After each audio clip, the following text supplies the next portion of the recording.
오늘 우리에게 주신 하나님의 말씀은 구약성경 요나서 1장 11절과 12절에 있는 말씀과 신약성경 로마서 5장 17절에서 19절에 있는 말씀을 봉독해 드리겠습니다.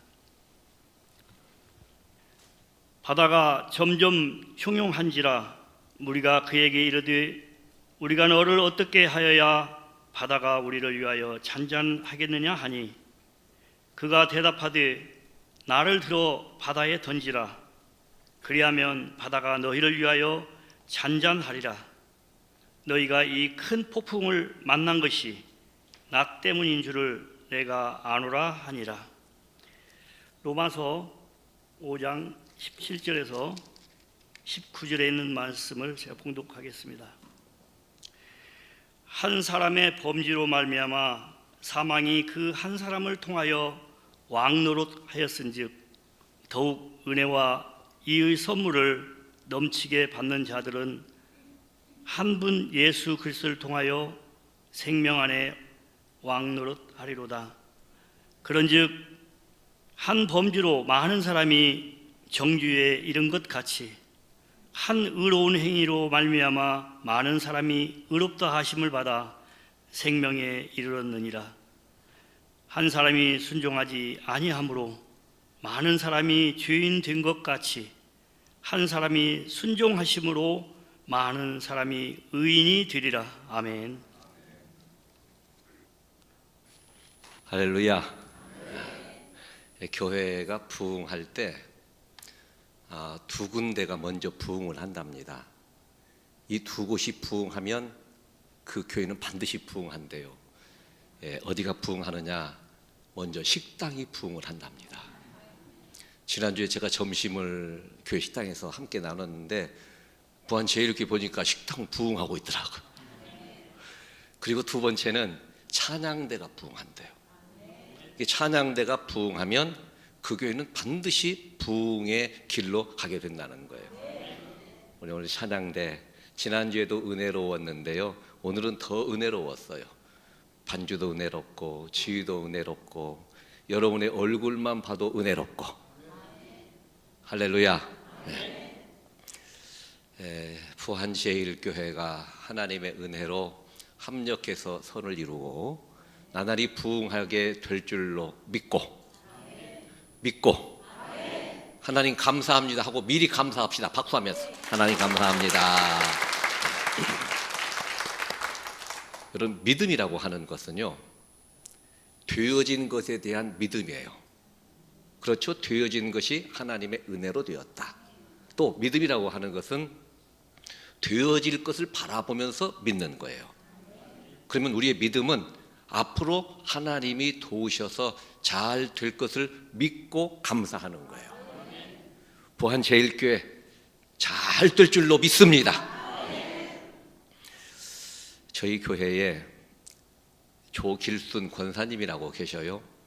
저희 교회는 주일에 4번 예배를 드립니다. 7시 30분, 9시, 11시, 1시 반 예배를 드리는데 이분은 2부 예배를 드리면 꼭 미리 오셔. 7시 반 예배 드리고 나가보면 벌써 오셨어요. 늘 앞자리에 앉아서 얼마나 아멘을 잘하는지. 근데 이분 좀 나이가 많으셔서 좀 늦게 예수를 믿었습니다. 명예 권사님이시고 요즘에는 건강이 안 좋으셔서 거동도 불편해요. 그런데 이분이 참 사연이 있어요. 이분이 결혼하고 아이들이 둘이 있었어요. 그런데 남편이 직업군인이었습니다. 직업군인. 그런데 직업군인이었는데 특별히 군인 중에 특수부대, 비행기에서 낙하산 타고 뛰어내리고 이런 공수부대, 특별군인이었는데 낙하산에서 타고 뛰어내리다가 잘못돼 갖고 고개 밑으로요 다 온몸이 마비가 된 고생을 많이 한 분이에요. 근데 이분이 우리 교회를 나오게 된 거예요. 어떻게 나오게 됐느냐? 사연이 있어요. 자, 이분이 교회 출석을 하고 한 번은 그래요. 목사님, 우리 집에 신방 한번 해주세요. 그러겠다고 신방을 갔어요. 가서 보니까 허름한 연립주택, 2층짜리 연립주택, 이곳에 사시는데 목사가 신방 온다고 하니까요 2층부터 아래층까지 이 계단을 물청소를 쫙 한 거예요. 기다리고 있는 겁니다. 예배를 드리고 그분이 과일을 내가지고 왔어요. 그러면서 목사님 제가 한마디 해도 될까요? 그래요. 하시라고. 그런데 자기 형편을 이야기하는데 얼마를 이야기하느냐? 1시간을 이야기해. 살아온 과정을 쫙 이야기하는데 너무너무 기가 막혀요. 자, 남편이 직업군인이었대요. 그리고는 아이가 둘인데 남편이 비행기에서 뛰어내리면서 잘못 떨어지면서 온몸이 마비가 됐어요. 자, 그런데 이분이요. 자, 이 남편이 딱 집에 있고 다 대소변을 받아냅니다. 대소변을 받아내는데 한 번은 따뜻한 봄날인데 옷을 깨끗하게 입고 화장을 하고 외출을 하는데 남편은 움직일 수가 없어요. 남편이 아내를 물끄러미 바라보는데 그 눈빛에서 뭐가 느껴지느냐? 이 여자가 이 따뜻한 봄날 어디 갈까? 이렇게 예쁘게 옷 입고 화장하고 누구 만나러 갈까? 그런데 여러분, 아내가 그 따뜻한 봄날 누구를 만나든 그 남편이 집안에서 움직이지도 못하는데 어떻게 하겠어요? 그런데 말은 안 하는데 그 눈빛을 보니까 애처롭더래요. 그래서 내가 딴만 먹으면 안 되지. 그리고는 남편을 수발을 열심히 들었어. 그리고는 10년쯤 지난 다음에 남편은 세상을 떠났어요. 세상을 떠났는데 이분이 독실한 불교 신자였어요. 남편 수발하면서 온 몸이 골병이 든 거예요. 그래서 병원에 가서 사진 찍어도 안 나와요. 아무리 뭐 약을 먹어도 회복이 되지 않아요. 근데 전주에 가면 완사칠봉 그 밑에 실상사라고 하는 절이 있습니다. 제가 그 말 듣고 가봤어요. 그런데 진짜 그 절이 있더라고요. 꽤 큰 절이에요. 난 매주 이렇게 가가지고 주지에게 나 위해서 기도 좀 해달라고. 여러분, 기도는 교회에서만 하는 게 아닙니다. 절도 기도해야 안 해요. 절도 저리 가서 기도해. 기도를 하는데 매주 일주일 여러분 빠짐없이 와가지고 나중에서 기도해달라고, 주지 스님 나중에서 기도해달라고. 그런데 매주 와서 기도를 해도 병은 고침받지 못하고 이게 주지가 어떻게 해볼 수가 없는 거예요. 한 번은 조용히 부르더래. 그러면 하는 말이, 내가 보니까 당신 같은 사람은 교회나 가야 되겠다 그러더래. 그런 주지는 있어도 될 것 같아. 아니, 주지가요, 자기가 어떻게 해볼 수가 없어서 그랬는지, 귀찮아서 그랬는지, 교회나 가야 되겠다고. 그 말을 듣는 순간에 오만청이 다 떨어지더라는 거예요. 아니, 어떻게 주지가 나보고 교회 가라고 할 수가 있느냐. 그리고는 그때부터 절을 찾아가는 발걸음을 딱 끊었습니다. 자, 그리고는 이제는 집에 있는데 절도 가지 않아요. 몸은 아파요. 몸은 아픈데 그 사이에 아이들이 자랐습니다. 아이들이 자랐는데 한 번은 아들이 직장에 여자친구를 데리고 왔어요. 와서 하는 말이, 엄마, 우리 직장에 같이 근무하는 여자인데 나 이 여자하고 결혼할 거예요 그러대. 결혼을 허락해달라는 거예요. 그래서 물었어요. 색시는 종교가 뭐냐. 이분은 독실한 불교 신자예요. 그런데 뭐라고 얘기하느냐. 저는 기독교입니다. 예수 믿는 사람입니다. 고민이 생겼어요. 시어머니는 불교 신자고 며느리는 예수 믿는 여자고, 만약에 이것 때문에 반대하면 아들 장가 못 갈 것 같고, 그래서 약속을 했어요. 그러면 너희는 교회 가고 나는 절로 가겠다. 그런데 지금 절을 가는 것도 아니에요. 주일이 되면은요, 아들, 이 며느리 두 내외가, 아들은 다 양복 입고 넥타이 매고, 또 며느리는 예쁘게 화장하고 좋은 옷 입고 교회를 탁 둘이 손잡고 가는 거예요. 근데 시어머니가 이걸 보니까 이 모습이 너무 보기가 좋은 거예요. 교회 가고 싶어요. 교회 가고 싶은데 또 얼마 전에 언젠가 주지가 했던 말이 있잖아요. 당신 같은 사람 어디 나가라? 그런데 여러분, 교회가 내가 가고 싶다고 해서 가지는 곳이 아닙니다. 누군가가 오라고 땡겨줘야 돼. 오라고 조금 불러줘야 돼. 여러분, 이게 전도거든요. 이미 준비되어진 영혼이 있어요. 그런 사람은 가서 예수 믿으라고, 교회 가자고 한 번만 건드려주면 교회 오는 거예요. 전도가 쉬워요, 어려워요? 하나님이 택한 자 찾아가서 건들기만 하면 교회 오는 겁니다. 그런데 이 아들하고 며느리가 주일이면 예쁘게 옷 입고 교회를 가는데 이 시어머니가요, 너무너무 교회를 가고 싶은 거예요. 그런데 이 작것들이 교회 가자고 하면 얼마나 좋아. 그런데 행여나 어머니에게 실례할까 봐서 어머니에게는 말하지 않고 그냥 둘이만 가는 거예요. 근데 어느 주일이었어요. 아들하고 며느리하고요, 교회 가려고 딱 준비하고 옷을 입고 나가려고 하는데 이 어머니가 너무너무 교회를 가고 싶어요. 그래서 용기를 내가지고 뭐라고 말했느냐, 야, 나도 교회 가고 싶다. 나도 예수 믿고 싶다. 나 좀 데리고 가. 여러분, 이렇게 말하는 게 용기가 있어야 돼, 없어야 돼? 용기가 있어야 되잖아요. 자존심도 내려놔야 되잖아요. 그런데 이 어머니가요, 용기 있게, 야, 나도 교회 가고 싶다. 나 좀 데리고 가라. 나도 예수 믿고 싶다. 이렇게 용기를 내서 입을 열어서 말을 했대요. 그런데 이 권사님의 표현에 의하면 그렇게 말을 하는 순간에 자기를 휘감고 있는 구렁이같이 휘감고 있는 뭔가가 쫙 풀려지는 느낌이 들어요. 그리고 그때부터 병이 나와버린 거예요. 그리고 그때부터 그러니까 아들하고 며느리가 어머니가 교회 가자고 하니까 신나잖아. 얼마나 신나는지 그때부터 교회를 막 뛰면서 나왔어. 얼마나 건강한지. 여러분, 신앙이 뭐냐 물으신다면 하나님 앞에서 입을 여는 겁니다. 입을 열어야 돼요. 우리가 전지전능하신 하나님 앞에 나오면 반드시 입을 열어야 돼요. 어떤 입을 열어야 되느냐? 기도의 입을 열고, 찬양의 입을 열고, 아멘의 입을 열고. 아멘. 성경이 말씀하잖아요. 내 입을 크게 열라. 내가 채우리라. 여러분, 하나님 앞에 나올 때에 입을 여십시오. 아멘의 입도 열고, 아멘의 입도 열고, 감사의 입을 열고, 기도의 입을 열고, 찬송의 입을 열면 하나님 좋은 것으로 채워주실 줄로 믿습니다. 어떤 교회가 부흥하느냐? 입을 여는 교회가 부흥합니다. 자, 우리 옆에 사람하고 인사를 하겠습니다. 저는요, 설교를 하기 전에 꼭 인사를 해요. 왜냐하면 다 아는데 뭔 인사를 해요? 그러더라고. 입을 열어서 축복하자는 거예요. 축복의 입을 열자는 거예요.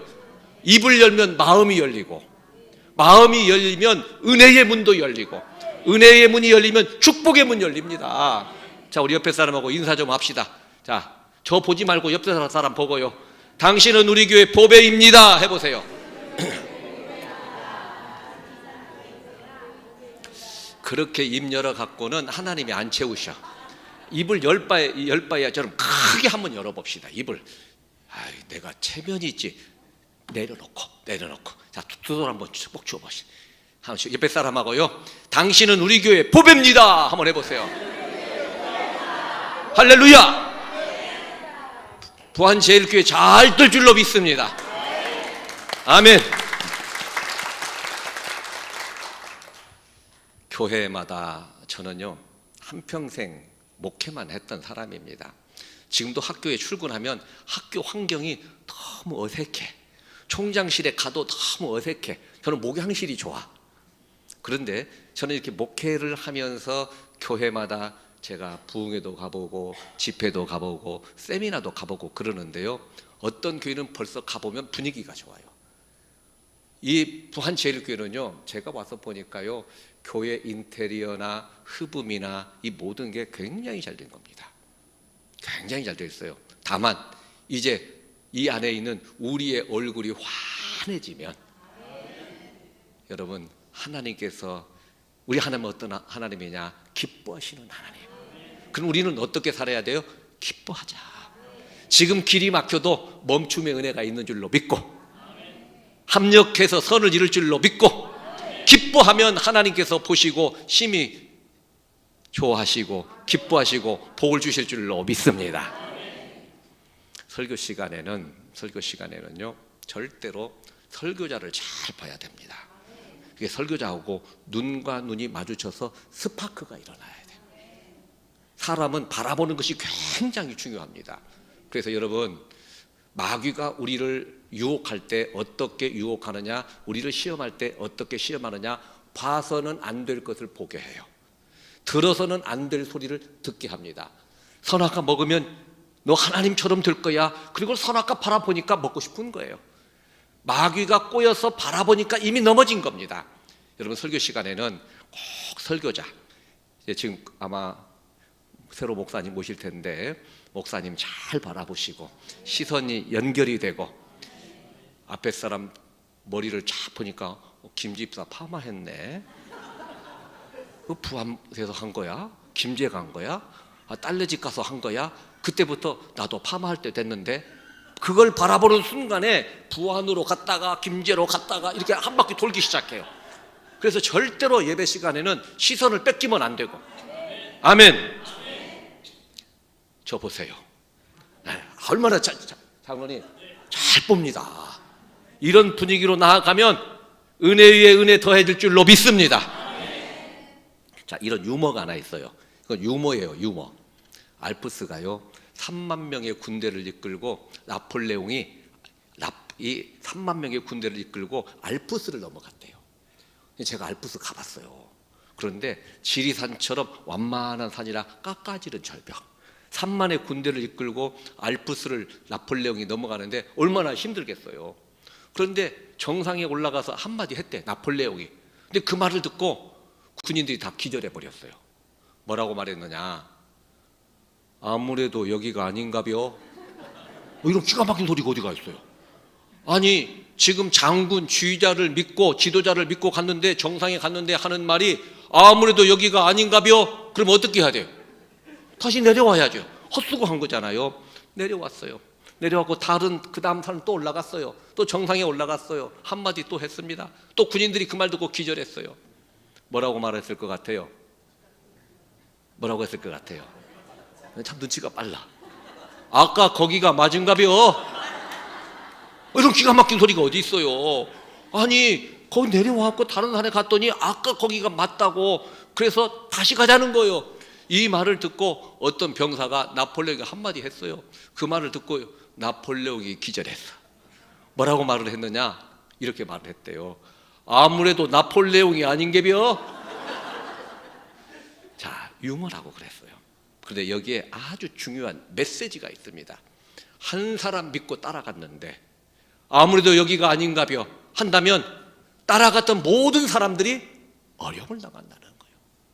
한 사람 때문에 많은 사람들이 어려움을 당할 수도 있고, 한 사람 때문에 모든 사람이 잘 될 수 있다는 거예요. 여러분, 가정이에요. 아버지 한 사람 때문에 온 식구가 살 수 있어요.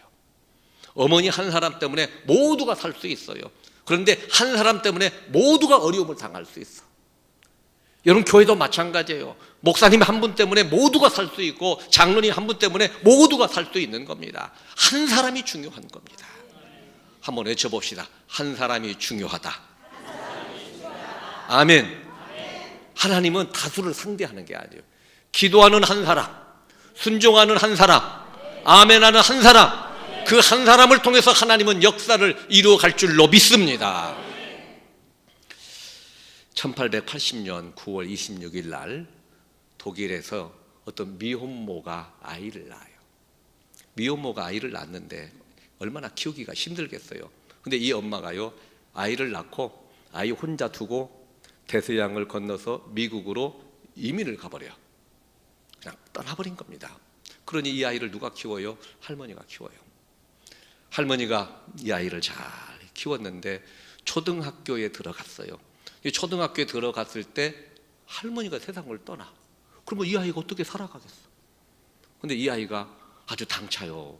할머니가 세상을 떠나고 어머니는 미국 갔다고 하고, 그러니까 어머니의 주소를 가지고 나 홀로 어머니를 찾아서 미국으로 건너가. 9살짜리 아이가 주소만 가지고. 그리고는 가서는 어머니를 만납니다. 어머니를 만나서 어머니와 함께 살아가는데, 그때 어머니를 만나서 이 아이가 여자아이인데 간호학교에 들어갑니다. 간호학교에 들어가서 간호사가 됐어요. 자, 어머니는 독실한 카톨릭 신자였어요. 그런데 이 딸이 간호학과에 들어가면서 오직 의인은 믿음으로 살리라, 이 말씀에 은혜를 받고요, 개신교로 전향을 합니다. 어머니하고 갈등이 생겨.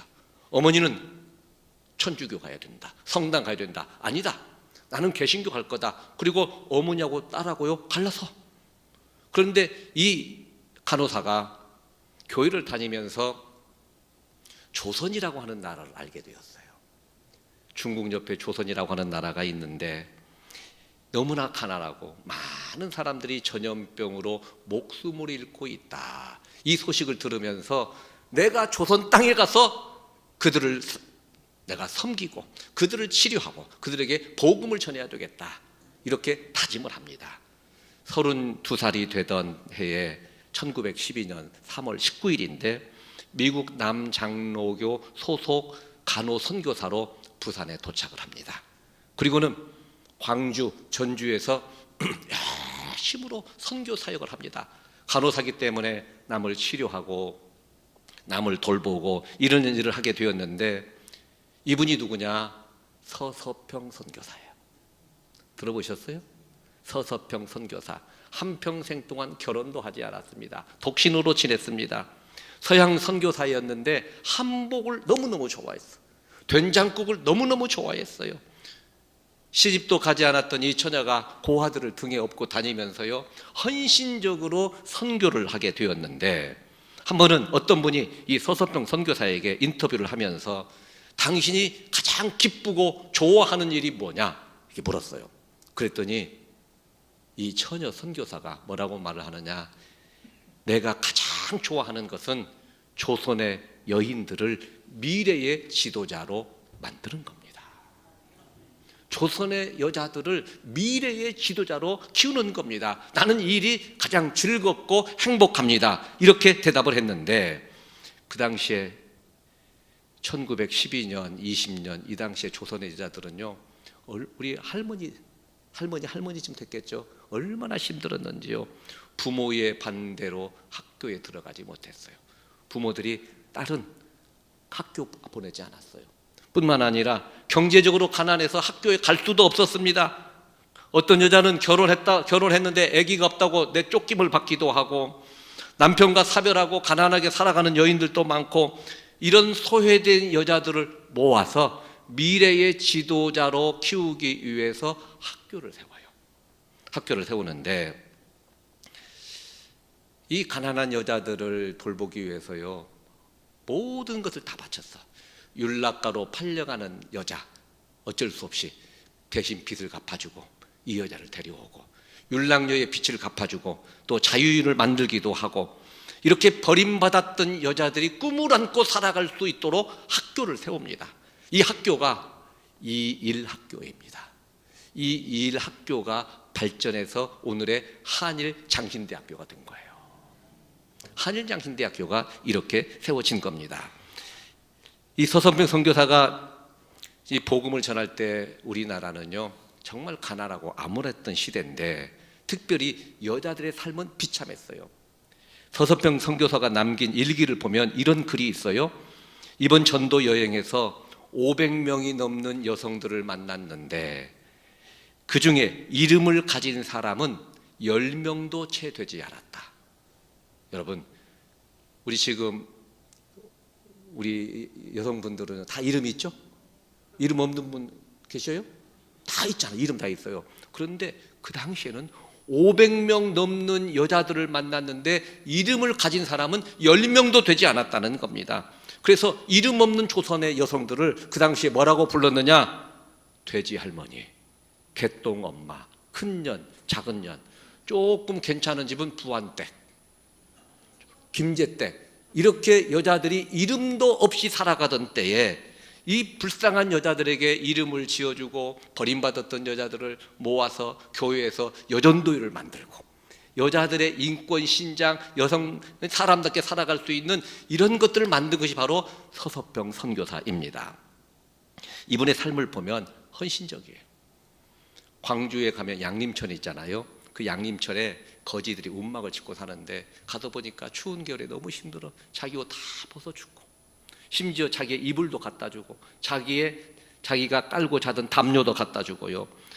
나 환자들을 집단으로 데리고 가서 목욕탕에 가서 목욕을 시키고, 자기 집에 데리고 와서 씻겨주고, 나 환자 중에 한 사람을 자기의 양아들을 삼고, 이 나 환자들이 자유롭게 살아갈 수 있도록, 그들이 살아갈 수 있도록, 단체 생활할 수 있도록 마을을 만들어요. 이게 소록도입니다. 이 소록도가 누구에 의해서 만들어졌냐? 바로 서석병 선교사에 의해서 만들어진 겁니다. 자, 그래서 이 서석병 선교사를 뭐라고 이야기하느냐? 1000대1 이렇게 이야기한대요. 1000대1. 무슨 말이냐면 한 사람이 1000명의 사명을 감당한 분이다. 한 사람이었지만 1000명 이상의 사명을 감당하게 되었다는 겁니다. 여러분, 한일양신대학교는요, 이 서석병 선교사에 의해서 세워졌고, 그 정신으로 오늘 또 학교를 운영하고 있어요. 성공이 아니라 섬김이다. 성공이 아니라 섬김이다. 이것이 우리 학교가 지금 이렇게 내걸고 있는 표 같은 이야기예요. 지금 한일양신대학교는 여러분, 우리 신학교에도 꼭 기도해 주셔야 돼요.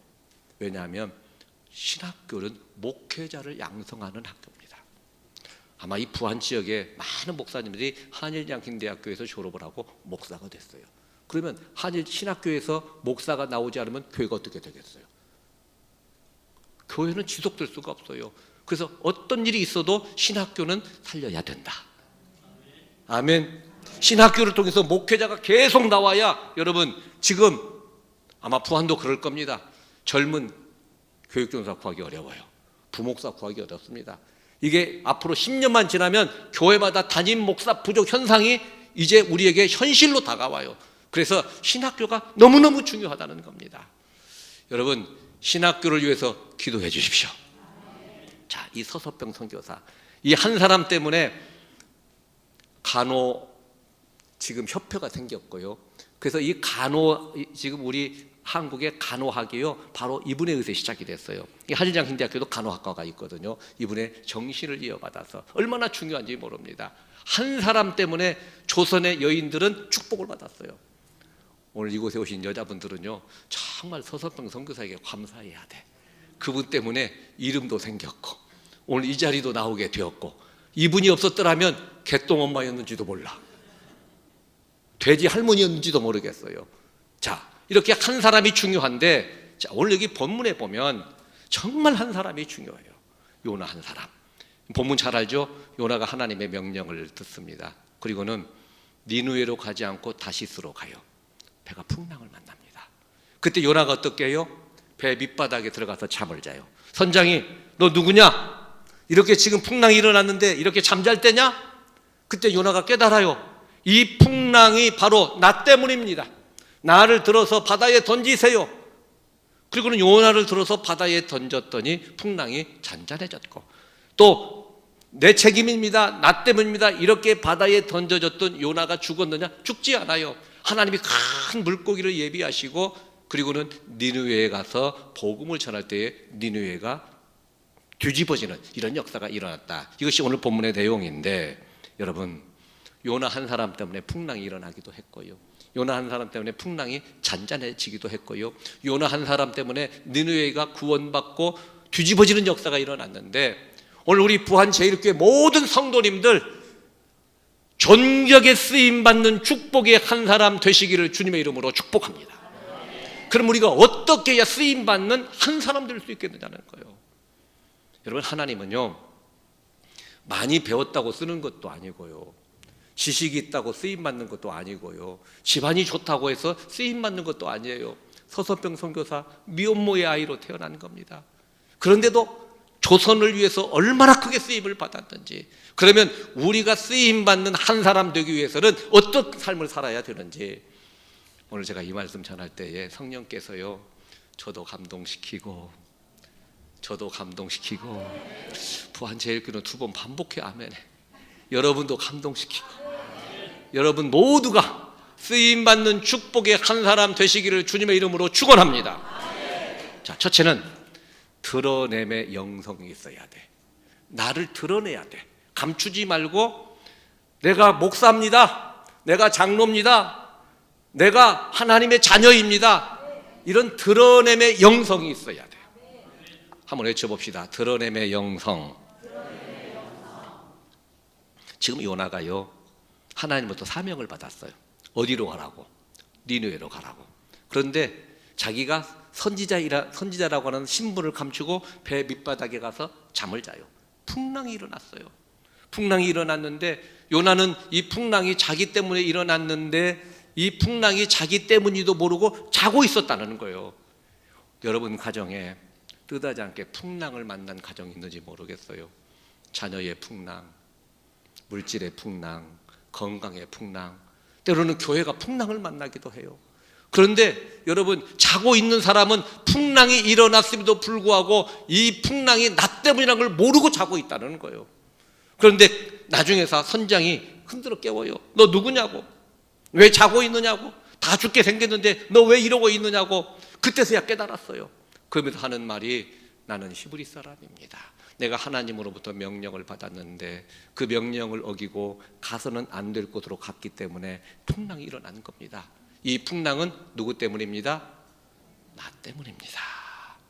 이렇게 자기를 드러낼 때 여기에서부터 풍랑은 잔잔해지게 됐다는 것입니다.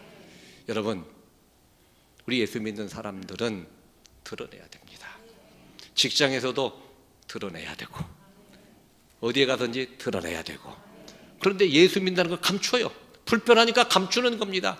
그런데 우리는 사명받은 하나님의 자녀들인데, 하나님으로부터 사명받은 하나님의 일꾼인데 나를 감추기 때문에, 드러내지 않기 때문에 풍랑이 일어나는 거예요. 우리 한국교회에 김정준 목사님이라고 계셔요. 세상 떠난 지 꽤 오래됐죠. 이분 한국신학대학의 학장을 지내셨고 또 기독교 장로회 그 기장 측의 목사님이셨는데 아주 존경받는 이런 훌륭한 목사님이십니다. 그런데 이 목사님이 폐병에 걸렸어요. 폐병에 걸려서 마산에 그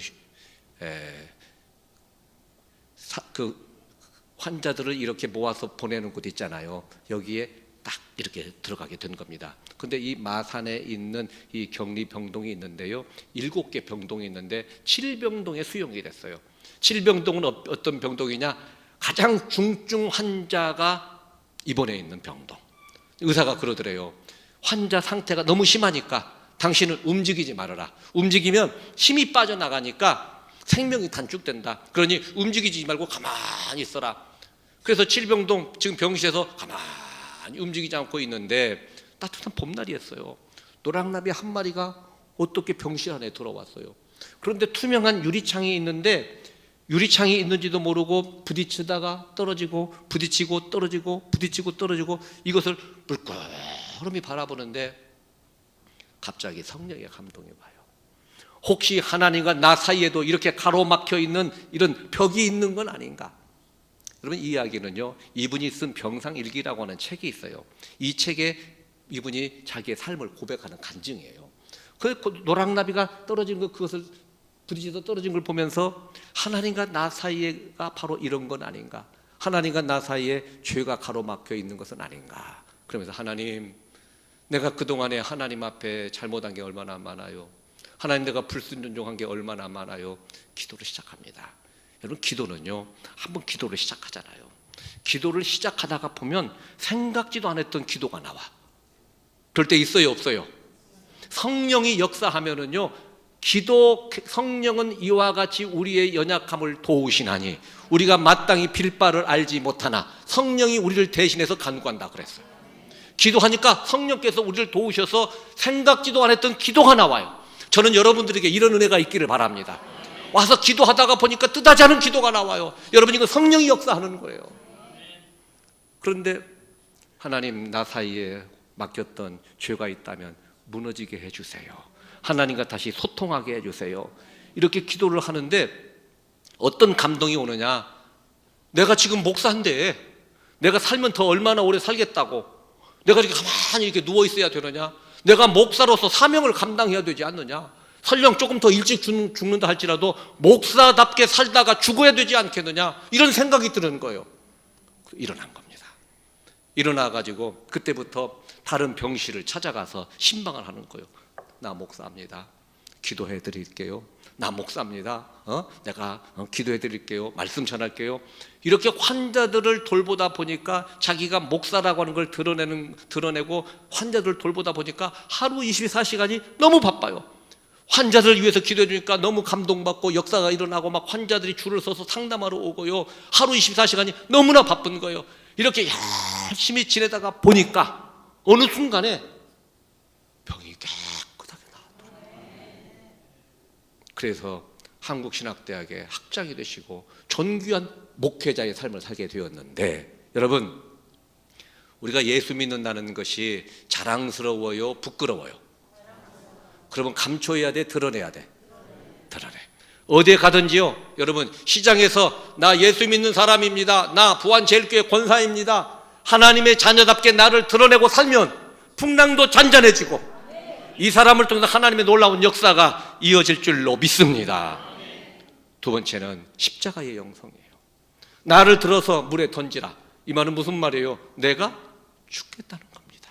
내가 책임지겠다는 겁니다. 이게 십자가의 영성입니다. 오늘 우리 시대는요, 십자가의 영성은 사라졌고 자꾸 남의 탓이요. 여당은 야당 탓하고 야당은 여당 탓하고요. 직장을 가도 서로 경영주와 노사가 서로 내 탓이다 이렇게 이야기하는데, 하나님은 어떤 사람을 존귀하게 쓰시느냐? 십자가의 영성으로 살아가는 사람, 내 책임입니다. 내가 앞장서겠습니다. 내가 앞장서겠습니다. 내가 십자가 지겠습니다. 여러분, 이 요나가요, 나 때문입니다. 나 들어서 바다에 던지라. 내가 죽겠다는 거잖아요. 제발 나 좀 용서해달라고, 나 죽으면 안 된다고, 이게 아니고요, 나 때문입니다. 그리고는 물속에 뛰어드는 거예요. 자, 뛰어들었더니 큰 물고기가 요나를 기다렸다는 듯이 입을 삼켰어요. 그런데 저는 이 요나서를 보면서 온몸에 전율이 느껴졌어요. 요나서 2장 10절에 뭐라고 말씀하셨느냐? 하나님께서 그 물고기에게 말씀하시매 요나를 육지에 토하니라. 하나님이 누구에게 말씀하셨어요? 물고기에게. 여러분, 하나님은요, 사람에게만 말씀하는 게 아닙니다. 하나님은 나무에게도 말씀하시고 꽃에게도 말씀하시고 바람에게도 말씀하시고 물고기에게도 말씀하시는 전지전능하신 그분이 우리 하나님이신 줄로 믿습니다. 여러분, 하나님이 물고기에게, 물고기야, 지금 저 배가 오는데 집어 던질 거야. 요나가 십자가 지겠다고 물속에 뛰어들겠다 했는데 물속에 탁 떨어지면 내가 받아야 돼? 그랬더니 물고기가 아멘? 기다렸다는 듯이 요나를, 여러분, 입으로 받아들인 겁니다. 결국은 하나님께서 십자가의 영성으로 살았더니 큰 물고기를 예비하셨고 목숨을 보존해 주신 줄로 믿습니다. 여러분, 십자가의 영성으로 살겠다고 하는 사람이 많아지면 교회는 성령이 역사합니다. 한번 외쳐봅시다. 나 때문입니다. 나 때문입니다. 내가 앞장서겠습니다. 이런 십자가의 영성으로 여러분, 풍랑도 잔잔해지고 문제도 해결될 수 있기를 주님의 이름으로 축원합니다. 마지막 세 번째는요, 기도의 영성이에요. 기도의 영성입니다. 이 요나가 물고기 뱃속에 들어갔어요. 그리고 막 기도를 시작해. 물고기 뱃속은 죽는 자리입니다. 칠흑 같은 어둠의 자리, 막 몸부림을 치릅니다. 그런데 기도하다가 보니까 처음에는 하나님 나 좀 살려주세요 이렇게 기도했을 것 같아. 근데 기도하다가 보니까 조금 전에 말씀드렸지만 기도가 변하는 거예요. 여러분, 기도하다가 뜻하지 않은 기도가 나오면 이미 성령이 역사하는 줄로 믿으십시오. 기도하다가 보니까 뜻하지 않은 기도가 나와요. 이건 이미 하나님이 움직이고 있는 거예요. 그런데 이 요나서를 보면 요나가요 막 기도를 해요. 그런데 요나가 기도를 하는데 어느 순간부터 요나의 기도가 감사의 기도로 바뀌어. 원망해야 되는데 감사의 기도로 바뀌어요. 여러분, 기도하는데 나도 모르게 처음에는 너무나 답답해서 풍랑 때문에 기도하는데 어느 순간부터 하나님 감사합니다 이렇게 감사의 기도가 나오게 된다면 이미 하나님의 역사는 시작된 줄로 믿으십시오. 결국 요나 한 사람 때문에 풍랑도 잔잔해졌고 문제도 해결됐고 니느웨도 축복받는 역사가 일어났는데, 교회도 그렇고 가정도 그렇고 나라도 그렇고 한 사람이 중요합니다. 이렇게 한 사람 쓰임받는 우리 모든 부안제일교회 존귀한 성도님들이 다 될 수 있기를 주님의 이름으로 축원합니다. 하나님 아버지, 우리 주님 한 분으로 말미암아 우리의 모든 죄를 사함받고 구원의 길 열어주셔서 감사합니다. 아담 한 사람 때문에 그의 불순종으로 인해서 모든 사람들이 죄인 되었지만 우리 주님 한 분으로 구원의 길이 열린 것처럼 이제 우리도 나 한 사람으로 인해서 우리 교회가 살고 가정이 살고 민족이 살아나는 이런 역사가 있게 해 주시옵소서. 예수님의 이름으로 기도하옵나이다. 아멘. 이제는 십자가에서 고난당하심으로 우리 모두에게 영생의 길을 열어주신 우리 주 예수 그리스도의 은혜와 하나님 아버지의 변함없는 사랑과 성령님의 감동, 감화, 교통, 위로 충만케 하심이 주의 전에 나와서 예배드리고 말씀 듣고 나 한 사람으로 인해서 내 삶의 자리가 하나님의 임재의 영광의 자리 되기를 소원하며 돌아가는 우리 모든 성도님들, 가정과 생업과 자녀들과 또 우리 부안제일교회, 한국교회, 흩어져 있는 모든 선교사님들 사역 위에 이제로부터 영원토록 함께 계시기를 간절히 축원하옵나이다. 아멘.